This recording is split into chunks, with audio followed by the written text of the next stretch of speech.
Hello dear students, കോമക്സ് ട്യൂട്ടോറിയലിൻ്റെ മറ്റൊരു income tax lecture സീരീസിലേക്ക് എല്ലാവർക്കും സ്വാഗതം.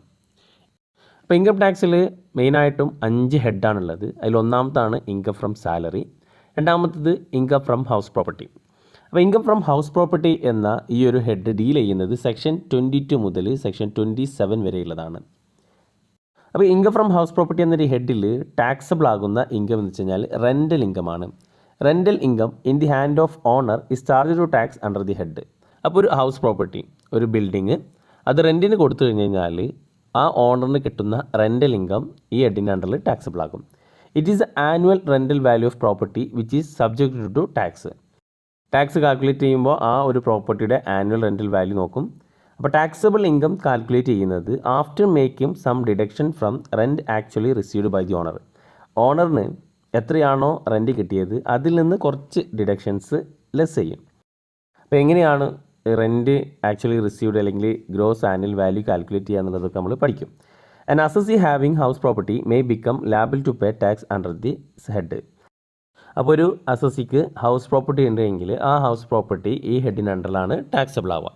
അപ്പോൾ എന്താണ് ഹൗസ് പ്രോപ്പർട്ടി ഇൻകം എന്ന് പറഞ്ഞു കഴിഞ്ഞാൽ, section 22 of income tax act പ്രകാരം income from property consisting any building or land appurtenant thereto. അപ്പോൾ ഒരു ബിൽഡിങ്ങിൽ നിന്നോ അല്ലെങ്കിൽ ബിൽഡിങ്ങിനോട് ആ ചുറ്റുവട്ടത്തുള്ള സ്ഥലം, അപ്പോൾ ഒരു ബിൽഡിംഗ് നിൽക്കുമ്പോൾ അതിൻ്റെ കോമ്പൗണ്ടിൽ കുറച്ച് സ്ഥലമൊക്കെ ഉണ്ടാവുമല്ലോ, അതാണ് ലാൻഡ് അപ്പാർട്ടനൻറ്റ് ദെയർ ടു, അതിനോട് അറ്റാച്ച് ചെയ്തിട്ടുള്ള ആ ഒരു land. Which assessee is owner, അതിൻ്റെ ഓണർ അസസി ആയിരിക്കണം. Which is not used for the purpose of assessee's business or profession. അത് എന്തിനു യൂസ് ചെയ്യാൻ പാടില്ല? അസസിയുടെ സ്വന്തം ബിസിനസ്സിനോ പ്രൊഫഷനോ യൂസ് ചെയ്യാൻ പാടില്ല. അപ്പം അങ്ങനത്തെ സ്വന്തം ബിസിനസ്സിനോ പ്രൊഫഷനോ യൂസ് ചെയ്യാത്ത ഒരു ബിൽഡിങ്ങോ അല്ലെങ്കിൽ ആ ബിൽഡിങ്ങിൻ്റെ ചുറ്റുപാടുള്ള സ്ഥലം, ആ ബിൽഡിങ് സ്ഥിതി ചെയ്യുന്നതിന് കുറച്ച് കോമ്പൗണ്ടൊക്കെ ഉണ്ടാവില്ലേ, അത്. അപ്പോൾ അത്തരം പ്രോപ്പർട്ടിയിൽ നിന്ന് കിട്ടുന്ന ഇൻകമാണ് income from house property under taxable ആവാം. ഓക്കെ, അപ്പോൾ ഇതിൽ മെയിനായിട്ടും 3 കണ്ടീഷൻ ഉണ്ട്. First one, the property consisting any building or land appurtenant thereto. അപ്പോൾ ആ ഒരു ഹൗസ് പ്രോപ്പർട്ടി അതൊരു ബിൽഡിംഗ് ആയിരിക്കണം, അല്ലെങ്കിൽ ആ ബിൽഡിങ്ങിനോട് അനുബന്ധപ്പെട്ടിട്ടുള്ള സ്ഥലമായിരിക്കണം. The building may be any type other than temporary hutment. അപ്പോൾ ബിൽഡിംഗ് എന്ന് പറയുന്നത് അത് എങ്ങനത്തെ ടൈപ്പ് ആവാം, പക്ഷേ ടെമ്പററി ആവാൻ പാടില്ല. എന്ന് വെച്ച് കഴിഞ്ഞാൽ ചിലപ്പോൾ ചില ഷീറ്റൊക്കെ ഇട്ടിട്ട് ചിലപ്പോൾ എന്തെങ്കിലും ചില പർപ്പസിന്, ഇപ്പോൾ ഒരു ഷൂട്ടിംഗ് നടക്കുകയാണ്, അപ്പോൾ ഷൂട്ടിങ്ങിനോട് അനുബന്ധിച്ചിട്ട് ടെമ്പററി ആയിട്ട് കുറച്ച് കാലത്തേക്ക് താമസിക്കാൻ വേണ്ടിയിട്ട്, അല്ലെങ്കിൽ എന്തെങ്കിലും ഒരു പണി നടക്കുന്നു, അപ്പോൾ ആ പണിക്കാർക്ക് താമസിക്കാൻ വേണ്ടിയിട്ട് ഒരു ടെമ്പററി ആയിട്ടൊരു ബിൽഡിംഗ് ഉണ്ടാക്കുന്നു, അങ്ങനത്തെ ആവാൻ പാടില്ല. അപ്പോൾ ബിൽഡിംഗ് എന്ന് പറയുമ്പോൾ അത് റെസിഡൻഷ്യൽ ബിൽഡിംഗ് ആവാം, ഓഡിറ്റോറിയം, ഹാൾസ്, സ്റ്റോർസ്, അതേപോലെ വെയർ ഹൗസ്, ഇതൊക്കെ എന്തിൽ പെട്ടതാണ്? ഈ ബിൽഡിങ്ങിൽ പെട്ടതാണ്. ഇനി income from temporary hutment shed is taxable under the head other source not under the head of house property. അപ്പോൾ ഈ ഹട്ട്, ചില ടെമ്പററി ആയിട്ടുള്ള ബിൽഡിങ്, അത് അതിൽ നിന്ന് എന്തെങ്കിലും ഇൻകം കിട്ടുകയാണെന്നുണ്ടെങ്കിൽ അത് ഇൻകം ഫ്രം ഹൗസ് പ്രോപ്പർട്ടി എന്ന ഹെഡിൻ്റെ അണ്ടർ ടാക്സബിൾ ആവില്ല, അതർ സോഴ്സ് എന്ന ഹെഡിൻ്റെ അണ്ടറിലാണ് ടാക്സബിൾ ആവുക. അപ്പോൾ ബിൽഡിങ് ഇന്ത്യയിലായാലും അബ്രോഡായാലും അത് പുറത്തായാലും അത് ടാക്സബിൾ ആണ്. അപ്പോൾ ഫസ്റ്റ് പോയിന്റ് പറഞ്ഞു കഴിഞ്ഞാൽ, ഫസ്റ്റ് കണ്ടീഷൻ അതൊരു ബിൽഡിംഗ് ആയിരിക്കണം. രണ്ടാമത്തേതാണ് assessee should be the owner of the property. ആ ബിൽഡിങ്ങിൻ്റെ ഓണർഷിപ്പ്, അതിൻ്റെ ഉടമസ്ഥാവകാശം ആ ഒരു അസസിക്കായിരിക്കണം. ദെൻ മൂന്നാമത്തെ കണ്ടീഷൻ പറഞ്ഞത് assessee should not use the property for his own business or profession. ആ അസസി അദ്ദേഹത്തിൻ്റെ സ്വന്തം ബിസിനസ്സിനോ അല്ലെങ്കിൽ പ്രൊഫഷനോ വേണ്ടിയിട്ട് യൂസ് ചെയ്യാത്ത ഒരു ബിൽഡിംഗ് ആയിരിക്കണം. Okay, deemed ownership of property അഥവാ ഡീംഡ് ഓണർ എന്ന് പറയുന്നത് ആരാണ്? അപ്പോൾ ഡീംഡ് ഓണർ എന്ന് പറയുമ്പോൾ അതിൻ്റെ ശരിക്കും അതിൻ്റെ ഓണർഷിപ്പ് ആ വ്യക്തിയുടെ പേരിലാവില്ല, പക്ഷേ ആ ഒരു വ്യക്തിയെ ഡീംഡ് ഓണറായിട്ട് പരിഗണിക്കപ്പെടും. അതിനെയാണ് നമ്മൾ ഡീംഡ് ഓണർ എന്ന് പറയുന്നത്. ഫോർ എക്സാമ്പിൾ പല കേസും പറയുന്നുണ്ട്. അതിലൊന്നാമത്തെ കേസ്, ഒരു ബിൽഡിങ് അത് മൈനർ ഡോട്ടറിനോ അല്ലെങ്കിൽ ഭാര്യയ്ക്കോ ഭർത്താവിനോ ട്രാൻസ്ഫർ ചെയ്യുമ്പോൾ അത് ഫ്രീ ആയിട്ടോ അല്ലെങ്കിൽ അതിൻ്റെ മാർക്കറ്റ് വാല്യൂവിനേക്കാൾ കുറവിലാണ് ട്രാൻസ്ഫർ ചെയ്തത്. ഫോർ എക്സാമ്പിൾ ഒരു 50 ലക്ഷം രൂപയുടെ ഒരു ബിൽഡിംഗ് ആണ്, അത് മൈനർ ഡോട്ടറിന് ഫ്രീ ആയിട്ട് ട്രാൻസ്ഫർ ചെയ്തു. അപ്പോൾ വിത്തൗട്ട് കൺസിഡറേഷൻ, അല്ലെങ്കിൽ ഒരു 50 ലക്ഷത്തിൻ്റെ പ്രോപ്പർട്ടി ഒരു 10 ലക്ഷത്തിന് മൈനർ ഡോട്ടറിനോ അല്ലെങ്കിൽ വൈഫിനോ അല്ലെങ്കിൽ ഹസ്ബൻഡിനോ, അല്ലേ, രണ്ടും അങ്ങോട്ടും ഇങ്ങോട്ടും ആവാം, സ്പൗസ് എന്ന് പറയുമ്പോൾ ട്രാൻസ്ഫർ ചെയ്ത് കഴിഞ്ഞ് കഴിഞ്ഞാൽ അതിനെയാണ് നമ്മൾ വിത്തൗട്ട് ആഡിക്വേറ്റ് കൺസിഡറേഷൻ എന്ന് പറയുന്നത്. അപ്പോൾ ഇങ്ങനെ ഒരു വ്യക്തി, മിസ്റ്റർ എ എന്ന വ്യക്തി അങ്ങനെ ട്രാൻസ്ഫർ ചെയ്ത് കഴിഞ്ഞ് കഴിഞ്ഞാൽ, അപ്പോൾ ട്രാൻസ്ഫർ ചെയ്ത് കഴിഞ്ഞാൽ അതിൻ്റെ ഓണർഷിപ്പ് ആർക്കായി? മൈനർ ഡോട്ടറോ അല്ലെങ്കിൽ സ്പൗസിനോ ആയിട്ടുണ്ടാകും.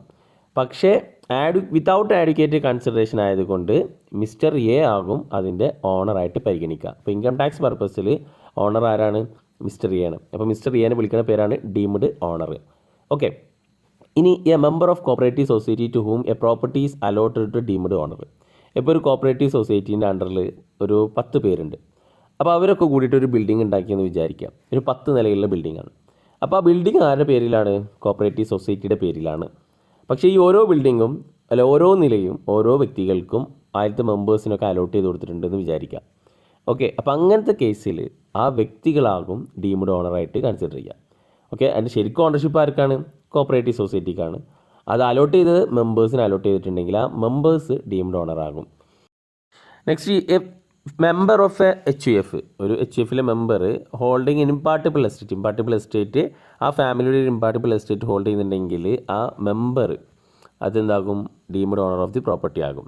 Okay. Next, a person entitled to retain the possession of any building in the part of performance of contract as per transfer property act 1882. അപ്പോൾ ഈ ട്രാൻസ്ഫർ പ്രോപ്പർട്ടി ആക്ട് 1882 പ്രകാരം കൈവശാവകാശമുള്ള ഒരു ബിൽഡിങ്, അപ്പോൾ ഒരു വ്യക്തിക്ക് കൈവശാവകാശമുള്ളൊരു ബിൽഡിങ്, പക്ഷേ അതിൻ്റെ ഓണർ വേറെ ആരെങ്കിലും ആവാം. അപ്പോൾ ആരാണോ ആ പൊസഷൻ റിട്ടേൺ ചെയ്യുന്നത് ആ വ്യക്തി ഡീംഡ് ഓണർ ആകും. Next, a person lease right in the property shall be deemed owner of the property. അപ്പോൾ ഒരു പ്രോപ്പർട്ടി ലീസ് റൈറ്റ് കിട്ടിക്കഴിഞ്ഞ് കഴിഞ്ഞാൽ ആ ലീസിനെടുത്ത വ്യക്തി ഡീംഡ് ഓണറാണ്. Next, if a person take a land on lease and construct a house upon it. അപ്പോൾ ഒരു land ലീസിനെടുത്ത് അതിലൊരു വീട് കൺസ്ട്രക്ട് ചെയ്ത് കഴിഞ്ഞാൽ ആ ലീസിനെടുത്ത വ്യക്തി ഡീംഡ് ഓണറാകും. If the owner of the property become insolvent, ഒരു പ്രോപ്പർട്ടിയുടെ ഓണർ ഇൻസോൾവെൻ്റ് ആയി, അങ്ങനെയാണെങ്കിൽ ഒഫീഷ്യൽ റിസീവർ ഓർ അസൈനി, അപ്പോൾ നോമിനി അല്ലെങ്കിൽ അസൈനി എന്താകും? ഡീംഡ് ഓണറാകും. ഓക്കെ.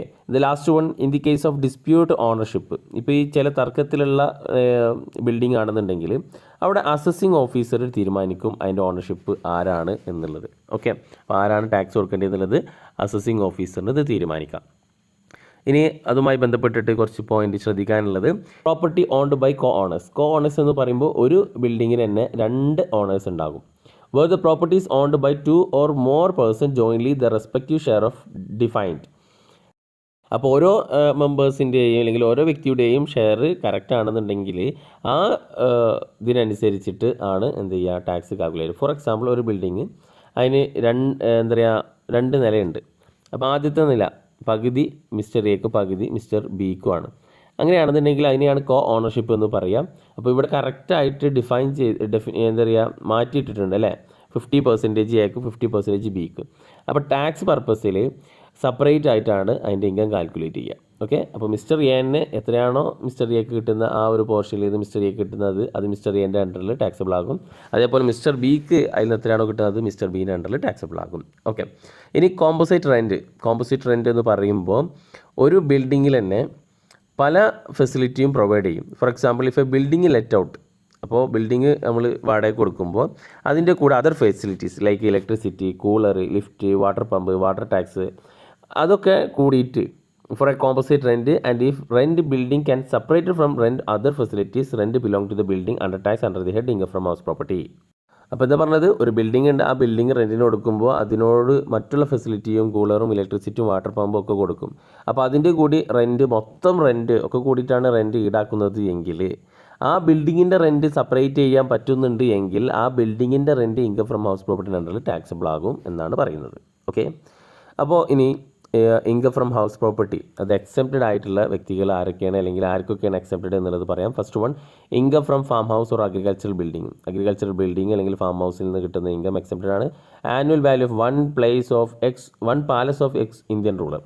അപ്പോൾ മുന്നത്തെ രാജാക്കന്മാരൊക്കെ ഉണ്ടാകും അല്ലേ? ഇപ്പോൾ കേരളത്തിലാണെങ്കിൽ പണ്ട് തിരുവിതാംകൂർ രാജാക്കന്മാരുണ്ടായിരുന്നു. അപ്പോൾ ഇന്ത്യയിൽ പല ഭാഗത്തും അങ്ങനെ എക്സ് ഇന്ത്യൻ റൂളേഴ്സ് ഉണ്ടായിരുന്നു.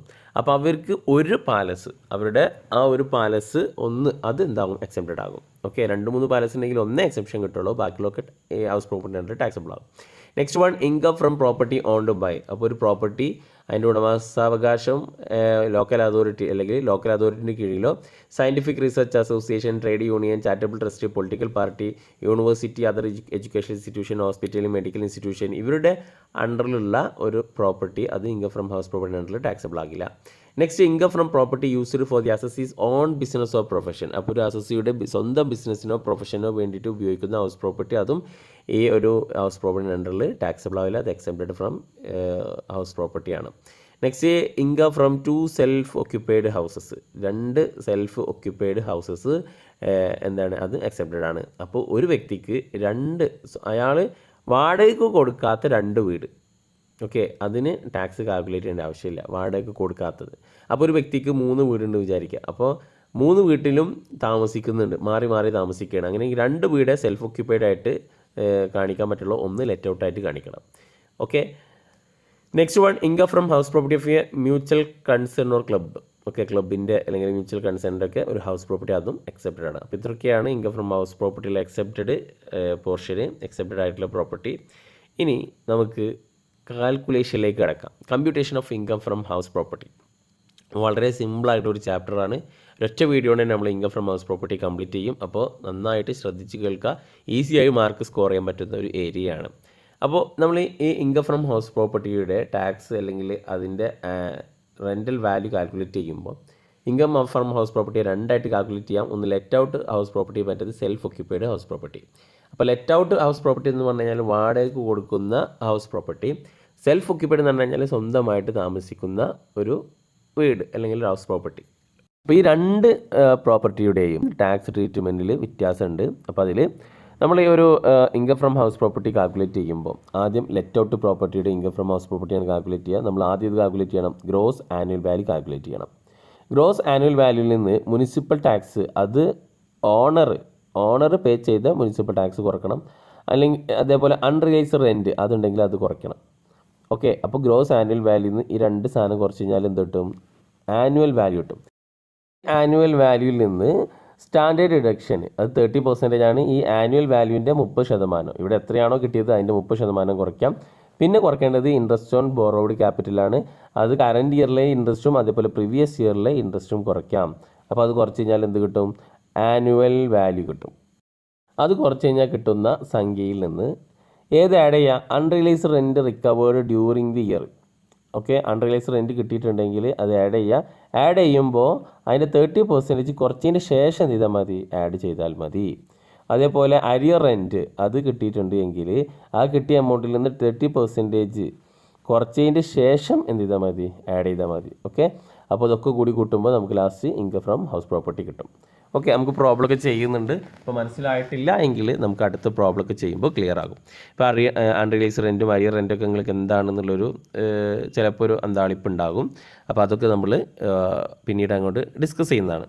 ഓക്കെ, അപ്പോൾ നമ്മളിവിടെ ആദ്യം പറഞ്ഞു ഫസ്റ്റ് നമ്മൾ കാൽക്കുലേറ്റ് ചെയ്യേണ്ടത് ഗ്രോസ് ആനുവൽ വാല്യൂ ആണ്. അപ്പോൾ എങ്ങനെയാണ് ഗ്രോസ് ആനുവൽ വാല്യൂ കാൽക്കുലേറ്റ് ചെയ്യുക? അപ്പോൾ ഇവിടെ ആദ്യം ഗ്രോസ് ആനുവൽ വാല്യൂ കാൽക്കുലേറ്റ് ചെയ്യാൻ ഫസ്റ്റ് മുനിസിപ്പൽ റെൻ്റൽ വാല്യൂയും ഫെയർ റെൻ്റൽ വാല്യൂ കൂടി കമ്പയർ ചെയ്യാം. എന്നിട്ട് അതിൽ ഏതാണോ ഹയർ അതെടുക്കുക. ഓക്കെ, അപ്പോൾ MRVയും FRVയും കമ്പയർ ചെയ്തിട്ട് അതിൽ ഏറ്റവും വലിയ സംഖ്യ എടുത്തു. എന്നിട്ട് ആ ഹയസ്റ്റ് വാല്യൂയും സ്റ്റാൻഡേർഡ് റെൻ്റൽ വാല്യൂയും കൂടി കമ്പയർ ചെയ്തിട്ട് അതിൽ ലോവസ്റ്റ് വാല്യൂ എടുക്കുക. ഓക്കെ, അപ്പോൾ അതിനെയാണ് നമ്മൾ എന്ത് പറയുന്നത്, എക്സ്പെക്റ്റഡ് റെൻ്റ് എന്ന് പറയുന്നത്. ക്ലിയർ? അപ്പോൾ ഈ എക്സ്പെക്റ്റഡ് റെൻറ്റും അതേപോലെ ആക്ച്വൽ റെൻറ്റ് റിസീവ്ഡും കൂടി കമ്പയർ ചെയ്യുക, അതിൽ ഹയർ എടുക്കുക. അതിനെയാണ് നമ്മൾ ഗ്രോസ് ആനുവൽ വാല്യൂ GAV എന്ന് പറയുന്നത്. അപ്പോൾ എങ്ങനെ GAV കാൽക്കുലേറ്റ് ചെയ്യുക ഒന്ന് പറയാം. MRV FRV എടുക്കുക, അതിൽ ഹയർ എടുക്കുക. ആ ഹയർ SRVയുമായിട്ട് കമ്പയർ ചെയ്യുക, എന്നിട്ട് അതിൽ ലോവർ എടുക്കുക. ആ ലോവർ കിട്ടുന്നതിനാണ് അതിനാണ് നമ്മൾ എന്ത് പറയുക, എക്സ്പെക്റ്റഡ് റെൻറ്റ് എന്ന് പറയുക. അപ്പോൾ എക്സ്പെക്റ്റഡ് റെൻറ്റും ആക്ച്വൽ റെൻറ്റും റിസീവ്ഡും കൂടി കമ്പയർ ചെയ്യുക, അതിൽ ഹയസ്റ്റ് എടുക്കുക. അതാണ് gross annual value. Simple. Okay, അപ്പോൾ നമ്മളിവിടെ പറഞ്ഞു municipal rental value, fair rental value എന്നുള്ളതൊക്കെ. അപ്പോൾ ഇതൊക്കെ എന്താണ് എന്നുള്ളത് നോക്കാം. മുനിസിപ്പൽ വാല്യൂ അല്ലെങ്കിൽ മുനിസിപ്പൽ റെൻ്റൽ വാല്യൂ എന്ന് പറഞ്ഞു കഴിഞ്ഞാൽ municipal valuation is the value of property determined by the local authority imposed municipal tax, local tax on the property. Municipal valuation is a property shows the earning capacity of the property. അപ്പോൾ ആ ഒരു മുനിസിപ്പാലിറ്റിയിൽ അവിടുത്തെ ഒരു ഇത് പ്രകാരം municipal tax impose ചെയ്യാൻ വേണ്ടിയിട്ട്, ചുമത്താൻ വേണ്ടിയിട്ട് ആ ഒരു വാല്യൂ, ആ ഒരു ബിൽഡിങ്ങിന് വാല്യൂ കണക്കാക്കിയിട്ടുണ്ടാവും. അതിനെയാണ് മുനിസിപ്പൽ വാല്യൂ അല്ലെങ്കിൽ മുനിസിപ്പൽ റെൻ്റൽ വാല്യൂ എന്ന് പറയുന്നത്. Next fair rental value. Fair rental value എന്ന് പറയുമ്പോൾ fair rental value of property means rent received or receivable similarly situated property the same locality. അപ്പോൾ ആ ഒരു സെയിം ലൊക്കാലിറ്റിയിൽ സിമിലർ ആയിട്ടുള്ള പ്രോപ്പർട്ടിയാണ്, അതേപോലത്തെ പ്രോപ്പർട്ടിക്ക് എത്രയാണോ റെൻറ്റ് ഈടാക്കുന്നത് അത്. ഓക്കെ. മറ്റൊരു തരത്തിൽ പറഞ്ഞു കഴിഞ്ഞാൽ fair rental value is estimated to find out the expected rent or reasonable rent of a property. അപ്പോൾ ഇത്ര മനസ്സിലാക്കിയാൽ മതി. ഫെയർ റെൻ്റൽ വാല്യൂ എന്ന് പറഞ്ഞു കഴിഞ്ഞാൽ നിങ്ങൾ വീടുണ്ടാക്കുന്ന അല്ലെങ്കിൽ ആ സിറ്റുവേറ്റ് ചെയ്യുന്ന വീടിൻ്റെ തൊട്ടടുത്ത് അല്ലെങ്കിൽ ആ ലൊക്കാലിറ്റിയിൽ സെയിം ലൊക്കാലിറ്റിയിലുള്ള അതേപോലത്തെ ഒരു വീടിന് എത്രയാണോ റെൻറ്റ്, അതാണ് ഫെയർ റെൻ്റൽ വാല്യൂ. ഇനി സ്റ്റാൻഡേർഡ് റെൻ്റൽ വാല്യൂ എന്ന് പറഞ്ഞു കഴിഞ്ഞാൽ standard is the maximum rent which person can legally recover from tenant where the rent control act. Okay, അപ്പോൾ റെൻറ്റ് കൺട്രോൾ ആക്ട് പ്രകാരം ലീഗലി ആയിട്ട് നിയമപ്രകാരമായിട്ട് തന്നെ കളക്ട് ചെയ്യാൻ പറ്റുന്ന മാക്സിമം റെൻറ്റിനെയാണ് സ്റ്റാൻഡേർഡ് റെൻറ്റ് എന്ന് പറയുന്നത്. ഓക്കെ, ദെൻ ആക്ച്വൽ റെൻറ്റ് എന്ന് പറഞ്ഞു കഴിഞ്ഞാൽ actual rent or D fact rent is the actual amount of rent collected from the tenant. അപ്പോൾ ഒരു വ്യക്തി വാടകയ്ക്ക് താമസിച്ചു കഴിഞ്ഞാൽ ആ വ്യക്തിയിൽ നിന്ന് കിട്ടുന്ന റെൻറ്റിനെയാണ് ആക്ച്വൽ റെൻറ്റ് എന്ന് പറയുന്നത്. ക്ലിയർ? ഓക്കെ. ഇനി മുനിസിപ്പൽ ടാക്സ്. അപ്പോൾ നമ്മൾ പഠിച്ചു എന്താണ്, എങ്ങനെയാണ് ഗ്രോസ് ആനുവൽ വാല്യൂ കാൽക്കുലേറ്റ് ചെയ്യുക, income from house property calculate ചെയ്യാം. ആദ്യം annual value, gross annual value നമ്മൾ പഠിച്ചു. ഗ്രോസ് ആനുവൽ വാല്യൂ എങ്ങനെയാണ് കാൽക്കുലേറ്റ് ചെയ്യുക എന്നുള്ളത്. എന്നിട്ട് അതിൽ നിന്ന് എന്ത് ലെസ് ചെയ്യുക, municipal tax paid by the owner. Okay, അത് ലെസ് ചെയ്യുക. അപ്പോൾ ഗ്രോസ് ആനുവൽ വാല്യൂ എങ്ങനെ കിട്ടാമെന്നുള്ളത് നമ്മൾ പഠിച്ചു. അതിൽ നിന്ന് മുനിസിപ്പൽ ടാക്സ് ലെസ് ചെയ്യാം. അപ്പോൾ മുനിസിപ്പൽ ടാക്സ് ലെസ് ചെയ്യുമ്പോൾ എന്താണ് മുനിസിപ്പൽ ടാക്സ്, അതുമായി ബന്ധപ്പെട്ട് കുറച്ച് പറയാം. Municipal authority or local authority may impose tax on property which is called municipal tax. അപ്പോൾ ലോക്കൽ അതോറിറ്റി, മുനിസിപ്പാലിറ്റിയോ അല്ലെങ്കിൽ പഞ്ചായത്തോ ഒക്കെ ആ ഒരു പ്രോപ്പർട്ടിയുടെ വാല്യൂ കണക്കാക്കിയിട്ട് അതിന്മേൽ ചുമത്തുന്ന ടാക്സിനെയാണ് മുനിസിപ്പൽ ടാക്സ് എന്ന് പറയുന്നത്. അപ്പോൾ municipal tax paid by the owner during the previous year can be deducted from gross annual value. Owner, അതിൻ്റെ മുതലാളി, ആ ബിൽഡിങ്ങിൻ്റെ ഓണർ കഴിഞ്ഞ വർഷങ്ങളിൽ എത്രയാണോ മുനിസിപ്പൽ ടാക്സ് പേ ചെയ്തത് അത് മുഴുവനും ഈ വർഷം കറൻറ്റ് ഇയറിൽ എന്ത് ചെയ്യാം, ഡിഡക്റ്റ് ചെയ്യാം. അപ്പോൾ ചില വർഷങ്ങളിൽ അടക്കാൻ വിട്ടുപോയിട്ടുണ്ടാവും, അപ്പോൾ പെൻഡിങ് വന്നിട്ടുണ്ടാവും. അപ്പോൾ എത്രയാണോ കറൻറ്റ് ഇയറിൽ അല്ലെങ്കിൽ ആ പ്രീവിയസ് ഇയറിൽ ആ വീടിന് വേണ്ടിയിട്ട് മുനിസിപ്പൽ ടാക്സ് പേ ചെയ്ത് അത് എന്ത് ചെയ്യാൻ പറ്റും, ഡിഡക്റ്റ് ചെയ്യാൻ പറ്റും. ഓക്കെ. ഇനി municipal tax pertaining to the past or future period can be deducted under section 23. The assessee has actually paid the amount. അപ്പോൾ എത്രയാണോ അടച്ചത് അത് എന്ത് ചെയ്യാൻ പറ്റും, സെക്ഷൻ 23 പ്രകാരം ഡിഡക്റ്റ് ചെയ്യാൻ പറ്റും. അപ്പോൾ അതുകൊണ്ട് തന്നെ ചിലപ്പോൾ ഈ gross income from house property negative value വരാൻ ചാൻസ് ഉണ്ട്. ഇനി ആനുവൽ വാല്യൂ കിട്ടണമെന്നുണ്ടെങ്കിൽ after deducting municipal tax from GAV. അപ്പോൾ ഗ്രോസ് ആനുവൽ വാല്യൂ നിന്ന് മുനിസിപ്പൽ ടാക്സ് ലെസ് ചെയ്ത് കഴിഞ്ഞാൽ എന്ത് കിട്ടും, ആനുവൽ വാല്യൂ കിട്ടും. ഇവിടെ നോക്കുക, ഗ്രോസ് ആനുവൽ വാല്യൂ നിന്ന് ഏത് ലെസ് ചെയ്യുക, municipal tax paid by the owner less ചെയ്തത് ഓണർ പേ ചെയ്ത് മുനിസിപ്പൽ ടാക്സ് കുറയ്ക്കുക.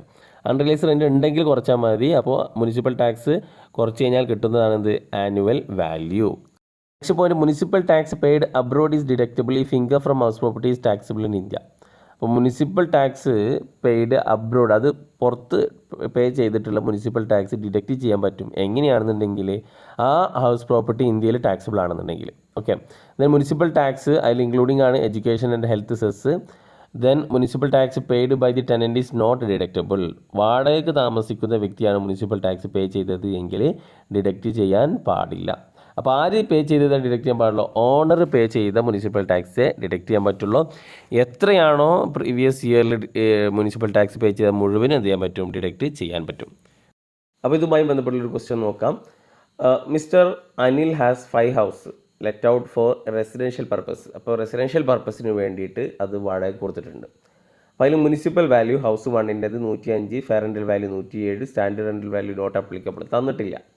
Okay. Then actual rent received 102, municipal tax paid 2. അപ്പോൾ ഇതിൽ നോക്കുക, ആദ്യം നമ്മൾ MRVയും FRVയും കൂടി കമ്പയർ ചെയ്യുക. എന്നിട്ട് അതിൽ ഹയർ എടുക്കുക. അപ്പോൾ എത്രയാണ്, 107 ഈ ഹയർ അത് ഏതുമായിട്ട് കമ്പയർ ചെയ്യുക, സ്റ്റാൻഡേർഡ് റെൻറ്റുമായിട്ട് കമ്പയർ ചെയ്യുക. സ്റ്റാൻഡേർഡ് റെൻറ്റായിട്ട് കമ്പയർ ചെയ്യുക, സ്റ്റാൻഡേർഡ് റെൻറ്റ് തന്നിട്ടില്ല. അപ്പോൾ അതിൽ ലോവർ ഏത് തന്നെയാണ്, 107. അപ്പോൾ കമ്പയർ ചെയ്യേണ്ട ആവശ്യമില്ല. ഓക്കെ. ദെൻ അപ്പോൾ നമുക്ക് ഇത് കിട്ടി, എക്സ്പെക്റ്റഡ് റെൻ്റൽ വാല്യൂ ERV കിട്ടി, അത് 107.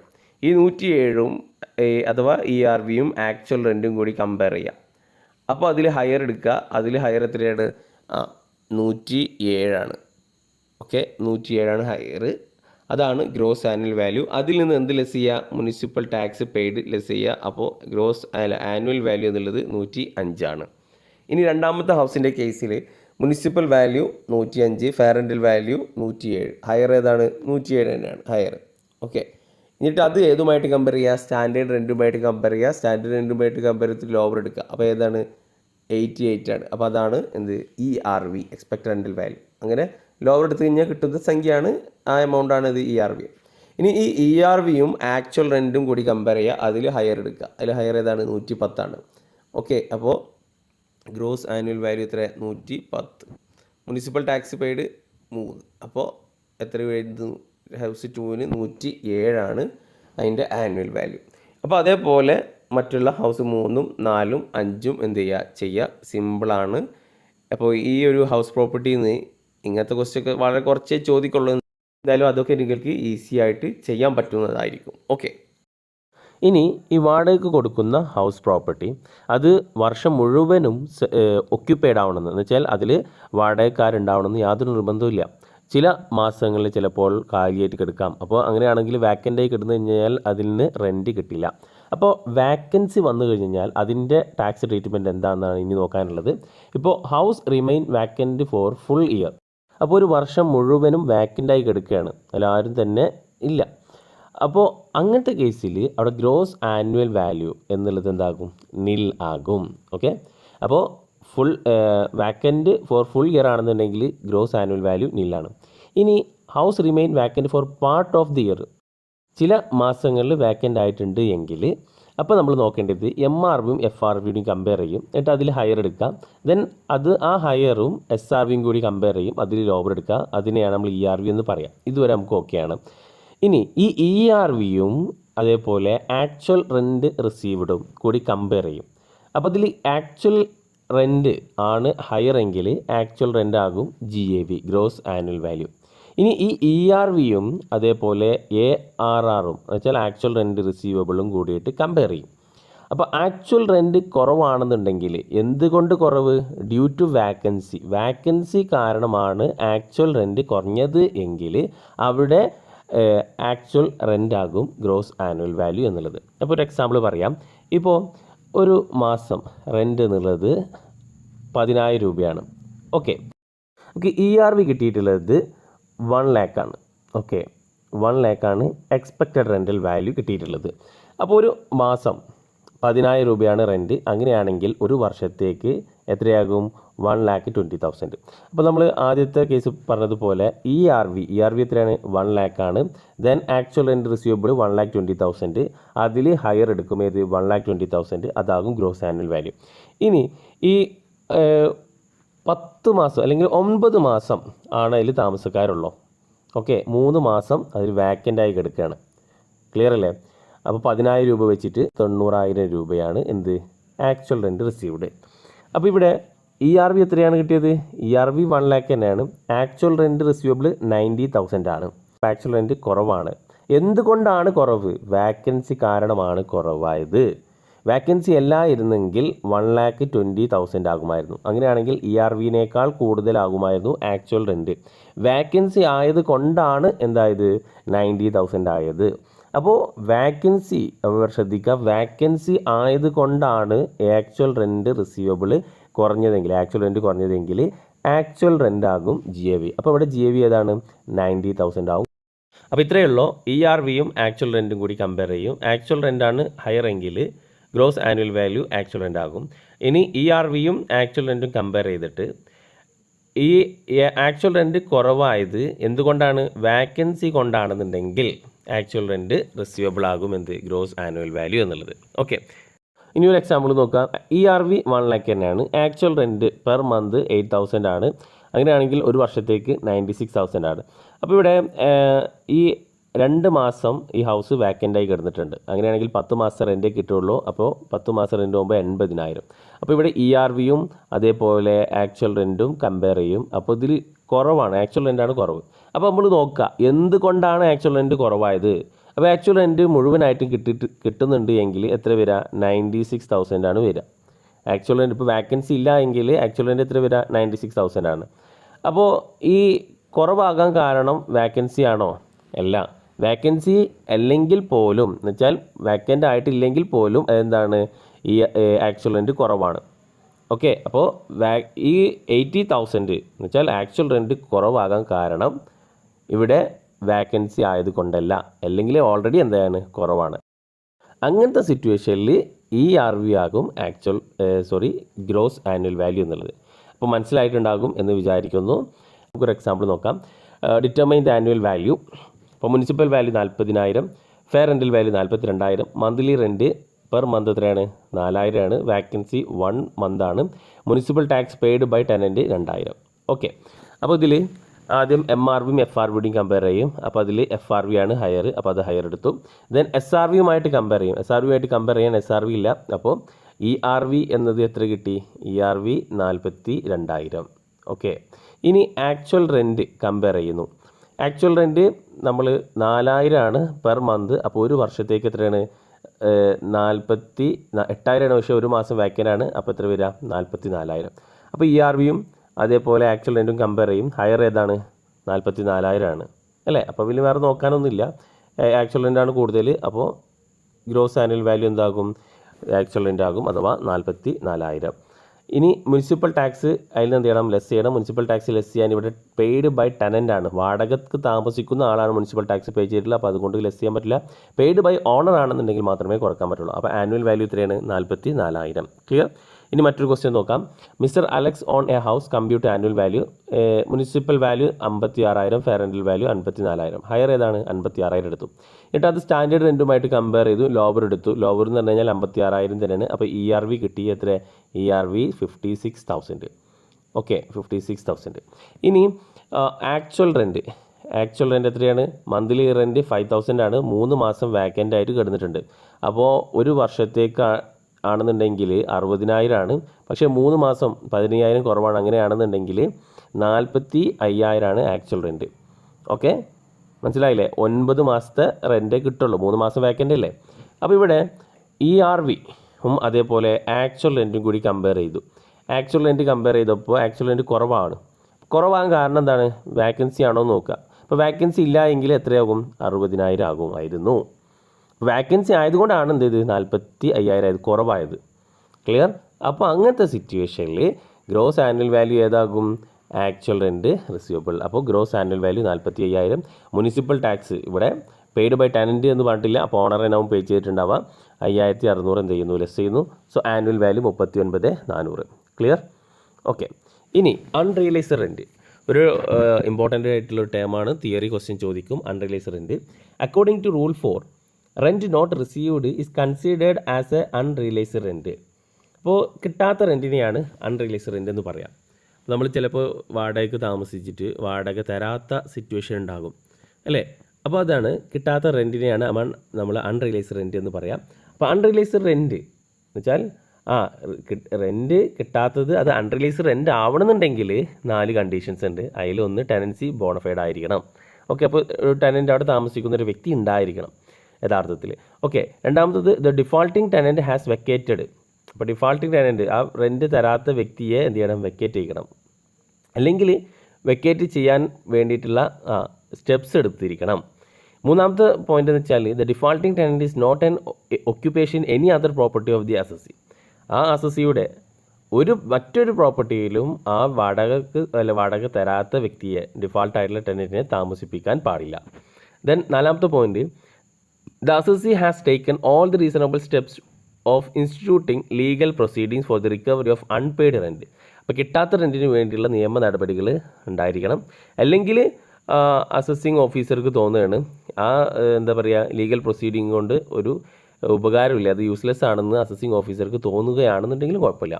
ഓക്കെ, അപ്പോൾ ഈ 4 കണ്ടീഷൻസും സാറ്റിസ്ഫൈ ചെയ്യുകയാണെന്നുണ്ടെങ്കിൽ ആ അൺറിയലൈസ്ഡ് റെൻറ്റ് എന്ന് വെച്ചാൽ കിട്ടാത്ത റെൻറ്റ് അത് എന്തായിട്ട് കൺസിഡർ ചെയ്യും? അൺറിയലൈസ്ഡ് റെൻ്റ് ആയിട്ട് കൺസിഡർ ചെയ്യും. ഒന്ന് ടെനൻസി ബോണഫൈഡ് ആയിരിക്കുക.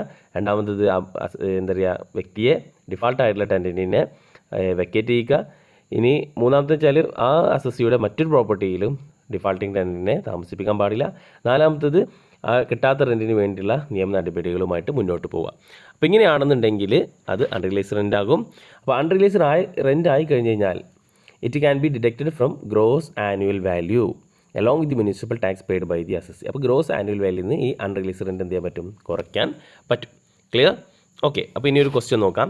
From the following information compute annual value. Municipal value 75,000, fair rental value 80,000, standard rent 78,000. അപ്പോൾ MRV FRBD കമ്പയർ ചെയ്തു, ഹയർ എടുത്തു 80,000, അത് സ്റ്റാൻഡേർഡ് റെൻറ്റുമായിട്ട് കമ്പയർ ചെയ്തു, ലോവർ എടുത്തു 78,000. അപ്പോൾ ERV എത്ര കിട്ടി? ERV എന്നുള്ളത് 78,000. ഇനി അത് ആക്ച്വൽ റെൻറ്റുമായിട്ട് കമ്പയർ ചെയ്തു. ആക്ച്വൽ റെൻറ്റുമായിട്ട് കമ്പയർ ചെയ്യുമ്പോൾ ഒരു മാസത്തേക്ക് 70,000 ആണ്.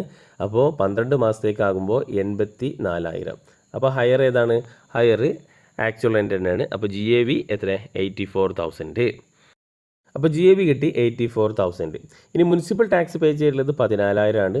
അൺറിയലൈസ്ഡ് റെൻ്റ് ഉണ്ട് 4,000. അപ്പോൾ അൺറിയലൈസ്ഡ് റെൻ്റ് ആണെന്നുണ്ടെങ്കിൽ നമുക്ക് എന്ത് ചെയ്യാം? ഗ്രോസ് ആനുവൽ വാല്യൂ നിന്ന് കുറക്കാം. അപ്പോൾ ഇവിടെ അൺറിയലൈസ്ഡ് റെൻറ്റ്, അതിൽ മുനിസിപ്പൽ ടാക്സ് 14,000 കുറയ്ക്കുന്നു, അൺറിയലൈസ്ഡ് റെൻറ്റ് 4,000 കുറയ്ക്കുന്നു. അങ്ങനെയാണെന്നുണ്ടെങ്കിൽ ആനുവൽ വാല്യൂ 66,000.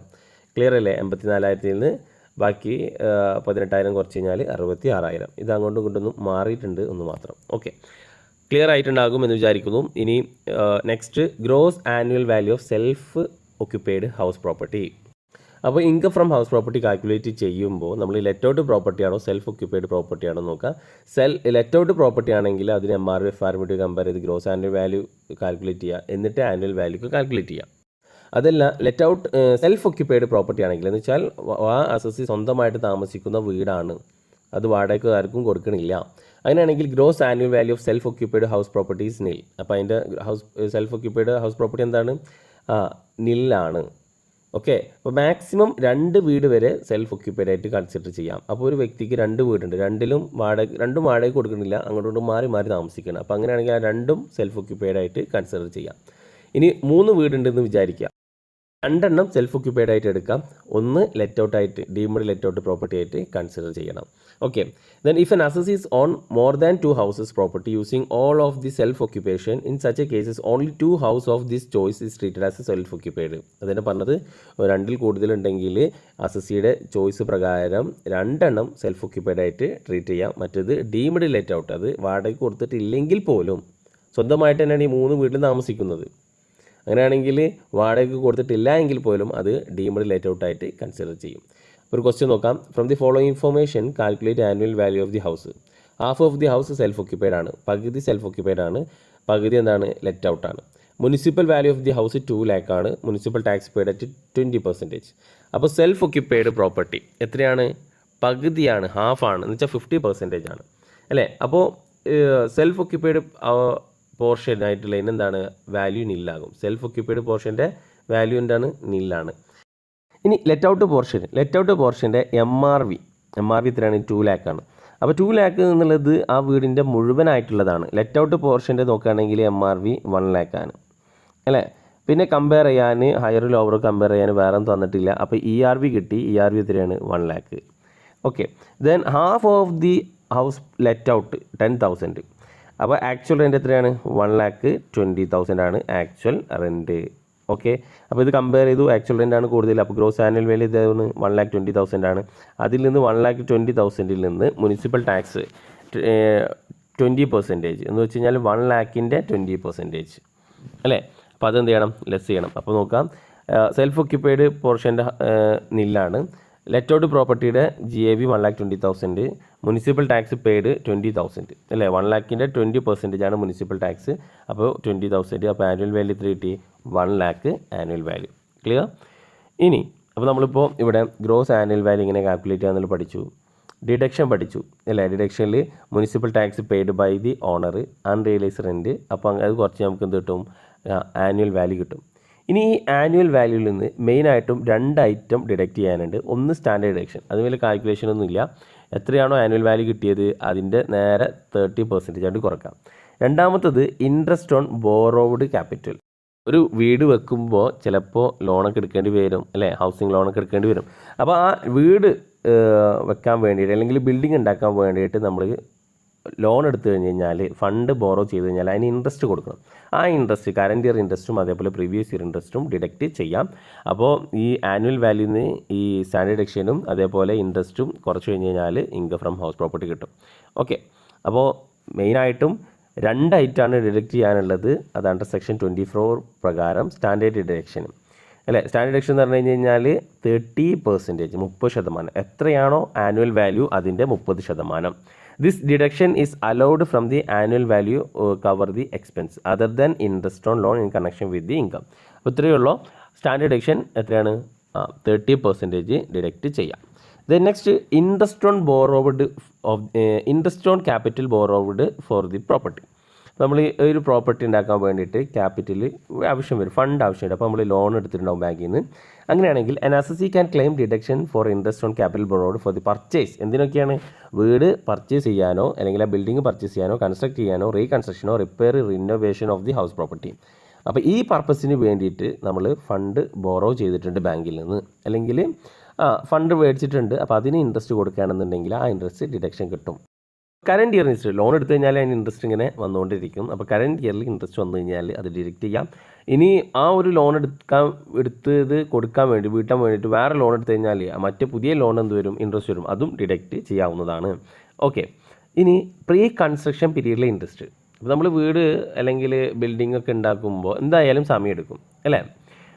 അപ്പോൾ അതിന് അത്യാവശ്യം ഫണ്ട് വേണം. അപ്പോൾ നമ്മൾ ചിലപ്പോൾ ബാങ്കിൽ നിന്ന് ലോൺ എടുത്തിട്ടുണ്ടാവും. അപ്പോൾ കൺസ്ട്രക്ഷൻ കംപ്ലീറ്റ് ചെയ്യാനായിട്ട് മുന്നേ ആ വീടാവുന്നതിന് മുന്നേ തന്നെ നമ്മൾ ലോൺ എടുത്തിട്ടുണ്ടാവും. അപ്പോൾ അതിനും ഇൻട്രസ്റ്റ് കൊടുക്കണം അല്ലേ? എന്നാണ് ലോൺ എടുത്തത് പിന്നെ അന്ന് മുതൽ തന്നെ ഇൻട്രസ്റ്റ് കൊടുക്കണം. ഇവിടെ നോക്കുക, an assessee can claim deduction for pre-construction period in 5 equal installment.